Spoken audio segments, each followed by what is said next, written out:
All right, of course, quite an interesting feature right there on plastic usage and, of course, plastic bags in particular.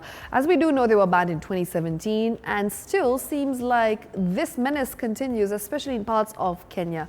Right, let's move on to something that I think will definitely catch your attention. As the world continues to put in measures to curb the impact of climate crisis, there is something that the World Meteorological Organization it has released, that is the State of the Climate in Africa 2024 report. Now, this particular report is quite interesting because it has some key takeaways which have showed us things that have happened, especially in the past few years. And of course, this is something that I want to bring to your attention. We'll start with the fact that Africa has actually had its warmest decade on record.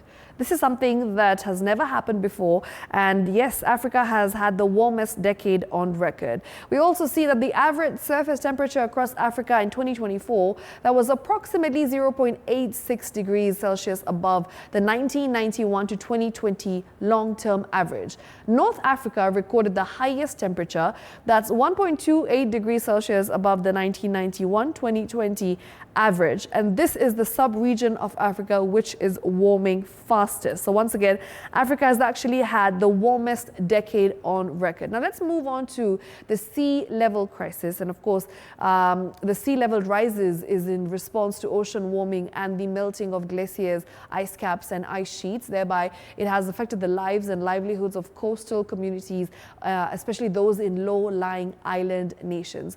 Now, sea level rise from 1993 to 2024 was near above the global mean around every region of Africa except the southern Mediterranean Sea, and the source is the World Meteorological Organization. So that is when it comes to sea level rise, that's what the finding is. Now let's move on to sea surface temperature. Sea surface temperature in 2024 was the highest on record. There is also some information that we have regarding precipitation. You know, there's information regarding tropical cyclones, extreme events. In 2023, the positive El Nino phase and 2023 positive Indian Ocean dipole phase, both of which extended into early 2024. There was a drought in Zambia, Malawi, which declared national disasters after experiencing their worst drought in at least 2 decades. Once again, this is courtesy of the World Meteorological Organization. There was flooding in June. Severe storms produced heavy rainfall and strong winds along South Africa's eastern coast, particularly affecting the Eastern Cape and KwaZulu-Natal provinces. So these are the extreme events that we witnessed in 2024. Quite catastrophic in some areas, of course, flooding as you saw, landslides. The International Federation of Red Cross and Red Crescent Societies, that's IFRC, reported that the landslide in Gizeh, Gofa, Woreda left 236 confirmed dead. And moving on to heat waves, of course, during mid-March, and in particular from 16th to 18th March, an unprecedented heat wave swept across South Sudan with temperatures reaching 45 degrees Celsius, forcing schools to close and disrupting education. So the focus right here is Africa. Marine heat waves also is something that is part of the extreme events that was witnessed in 2024, where almost the entire ocean area around the African continent was affected by marine heat waves of strong, severe nature. Moving on to heavy rainfall, that's in Tagonite, Morocco.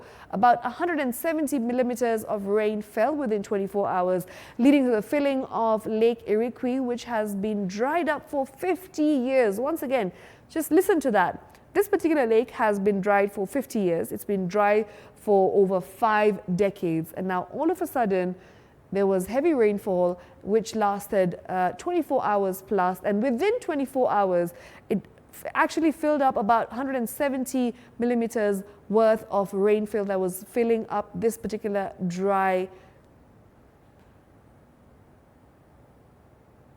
All right, moving on, let's take a look at what else there has been when it comes to the extreme events. We've also seen some findings. When it comes to precipitation, this is something that the World Meteorological Organization has reported. And of course, this is something that they said that they continue to see. Southern Africa, as we know, experienced damaging drought conditions, particularly in Malawi, Zambia, and Zimbabwe. And in relation to this particular, World Meteorological Report. This is something that we'll continue to discuss. But for now, on the 5th of June, Kenya will be joining the world in marking the World Environment Day. This year's theme being ending plastic pollution. But just how possible is that expectation, especially in a country where each year more than 100,000 metric tons of plastic waste are generated? Tonight, Global Coordinator at the United Nations Children and Youth Major Group, Clive Donnelly, joins us for a better understanding of the preparations for the World Environment Day 2025. Hello, how are you, Clive? Thank you so much for